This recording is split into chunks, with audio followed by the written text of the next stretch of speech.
વિદુરજી ભાગવતમાં બતાવે અને કહે છે કે મુખ્યતઃ જ્યારે લોકો યાત્રા માટે જતા હોય તો 3 કામના જનસાધારણની હોય છે. એક પાપ નિવૃત્તિ, બીજું પુણ્ય પ્રાપ્તિ અને ત્રીજું ભક્તિની વૃદ્ધિ. 3 મુખ્ય કારણો શાસ્ત્રો બતાવે છે. કયા કયા? પહેલું પાપ નિવૃત્તિ, દોષ નિવૃત્તિ, બીજું પુણ્ય પ્રાપ્તિ અને ત્રીજું ભક્તિની વૃદ્ધિ. આ 3 કારણ શાસ્ત્રો યાત્રાના બતાવ્યા. અને વિદુરજી આગળ બતાવતા કહે કે યાત્રાનો મુખ્ય ઉદ્દેશ શું હોવું જોઈએ? બોલે ભગવત પ્રાપ્તિ. શું હોવું જોઈએ?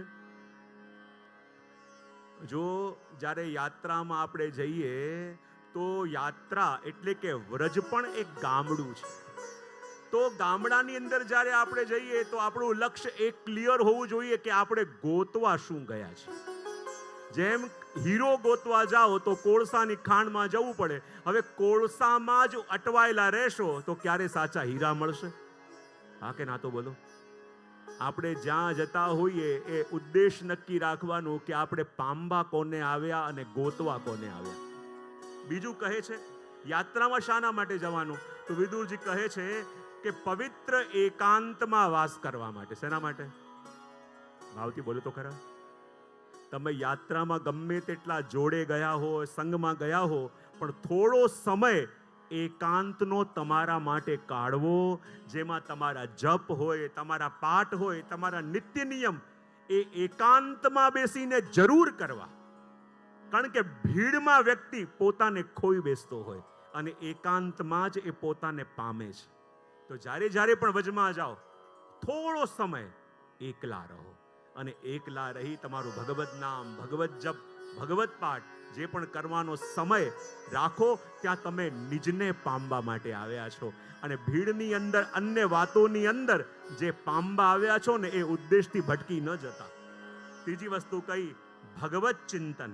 શું કહ્યું? જે સ્થાનમાં યાત્રામાં ગયા હો, અહીં પ્રભુએ કઈ લીલા કરી, આ કયું સ્થાન છે, એનું ચિંતન સતત મનમાં રાખવું. આગળ કહ્યું કે યાત્રામાં ગયા શેના માટે? કે ત્યાં આત્મસંયમ. શું કહ્યું? ભાવથી બોલો તો ખરા. અને આત્મસંયમ એટલે શું? બોલે વજમાં જઈને પણ આપણને આપણા ઘરમાં જે સગવડની આદત હોય એ જ આપણે જો તીર્થમાં કે યાત્રામાં ડિમાન્ડ કરીએ તો શું આત્મસંયમ સિદ્ધ થશે? હા કે ના? તો પાડો. જ્યારે વજમાં જઈએ કે યાત્રામાં જઈએ ત્યારે 3 સૂત્રો યાદ રાખવાના: ચાલશે, ફાવશે અને બહુ સારું. જે વ્યવસ્થા મળી ચાલશે, જે હશે આ તપ કરવા આપણે આવ્યા છીએ, ફાવશે, અને ત્રીજું જે મળ્યું એ ગમશે. આ 3 સૂત્રો જીવનમાં હોય તો યાત્રામાં આપણે જઈ શકીએ. આગળ કહું યાત્રા શેના માટે? તો કહું શરીર અને ઇન્દ્રિયોને સુખની જે સગવડની આદત પડી ગઈ છે ને એ આદતથી એને દૂર કરવા માટે. જો આ માણસનું શરીર સગવડોથી અને વ્યવસ્થાઓથી એટલું બધું આધીન બની ગયું છે કે જે આપણા સ્ટેન્ડર્ડથી ઓછી સગવડ હોય ને એ આપણે ચલાવી શકતા નથી. તો આ શરીરને જો ઘણીવાર કોવિડ હતું એમ ઘરમાં 10-10 નોકરો કામ કરતા હોય પણ કોવિડમાં કાંઈ નતા, કોઈ નતા, તો એ કામ ચાલતું હતું કે નહીં? હા કે ના? તો પાડો. બધું જાતે કરતા હતા. જે વ્યવસ્થા હતી એમાં બધું ચાલતું હતું કે નહીં? જે હોય એમાં ચાલી શકે કે નહીં? જો તકલીફ શું છે આપણી? તકલીફ આપણે આપણા સુખને પણ કન્ડિશન્સ ઉપર એપ્લાય કરીએ છીએ, યા કન્ડિશનનો આધીન કરી દીધું છે કે આ બધું હોય તો જ હું સુખી થાઉં. તો સુખી થવું એ આપણી ચોઈસ છે કે બીજાના આધારે છે? હા, સુખી થવું એ આપણી ચોઈસ છે કે નહીં? હા કે ના? તો પાડો. મેં ક્યાંક સાંભળ્યું હતું કે એક દીકરીના લગ્ન હતા અને માએ જમાઈને કહ્યું કે મારી એકની એક દીકરી છે, એને સાચવજો, એનું ધ્યાન રાખજો, એને સુખી રાખજો. ત્યારે જમાઈએ બહુ સરસ શબ્દો કહ્યા કે માં, આપ કહી રહ્યા છો કે આપની દીકરીને હું સુખી રાખું, પણ હું એક વસ્તુ કહી શકું, હું આને વ્યવસ્થા આપીશ, હું આને સાધન આપીશ, હું આને સગવડ આપીશ, પણ સુખી તો આને પોતે થવું પડશે. કોઈ પણ વ્યક્તિ આપણને સગવડ આપે, આપણને વ્યવસ્થા આપે, પણ સુખી થવું છે કે નથી થવું એ આપણી ચોઈસ છે કે નહીં? હા, યદિ સુખી થવું જ નથી, દુખી જ રહેવું છે. જો દુખી રહેવાની પણ એક આદત છે અને એડિક્શન છે.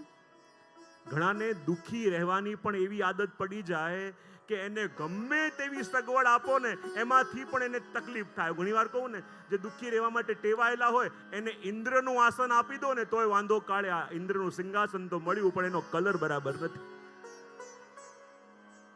તો સુખી હોવું યા સુખી રહેવું એ આપણી પોતાની ચોઈસ છે. માટે આ શરીર જે વસ્તુઓ નિત્ય ડિમાન્ડ કરવા માટે ટેવાયેલો છે એનાથી એને થોડું કટ કરવું એ પણ તપ છે, એ પણ વ્રત છે. આગળ કહ્યું કે સ્વજનો અને લૌકિક જનોના સંગથી થોડો સમય પોતાને ડિટેચ કરવું એ પણ યાત્રા છે. આગળ કહ્યું કે માણસ સાદગી, સાત્વિકતા અને સંયમ રાખવાની જ્યાં માણસને ટેવ પડે, જ્યાં આદત પડે એને પણ યાત્રા કહેવાય. અને પ્રભુને પ્રસન્નતા મળે એવા નિયમ અને એવા વ્રત આપણે લઈએ એને પણ યાત્રા કહેવાય. અને જો બે વસ્તુ હોય, આપણે યાત્રા કરવા જ્યારે જઈએ ને તો તીર્થમાં જતા હોઈએ યા ક્ષેત્રમાં જતા હોઈએ, તો તીર્થ કોને કહેવાય અને ક્ષેત્ર કોને કહેવાય એનો ભેદ સમજીએ. જ્યાં ભૂમિનું મહત્વ હોય એને કહેવાય ક્ષેત્ર, અને જ્યાં જલનું, નદીનું મહત્વ હોય એને કહેવાય તીર્થ. આપણે જેમ હરિદ્વાર જઈએ, મથુરા, વૃંદાવન જઈએ, શું છે ત્યાં યમુનાજી છે, તીર્થ. તમે કુરુક્ષેત્ર જાઓ તો ક્ષેત્ર કયું કે નહીં? જ્યાં ભૂમિનું મહત્વ એને કહેવાય ક્ષેત્ર, ને જ્યાં જલનું મહત્વ હોય એને કહેવાય તીર્થ. અને યાત્રા કોને કહેવાય અને આપણે પરિક્રમા કોને કહેવાય? બે શબ્દ છે ને, કેટલા? યાત્રા અને પરિક્રમા. યાત્રા કોને કહેવાય?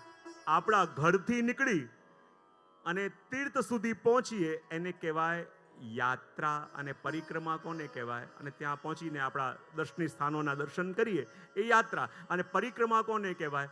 જેના માટે ગયા હોઈએ એ સ્થાન આપણા જમણા હાથ તરફ રહે એ પ્રકારે એની પ્રદક્ષિણા આપણે કરીએ એને કહેવાય પરિક્રમા.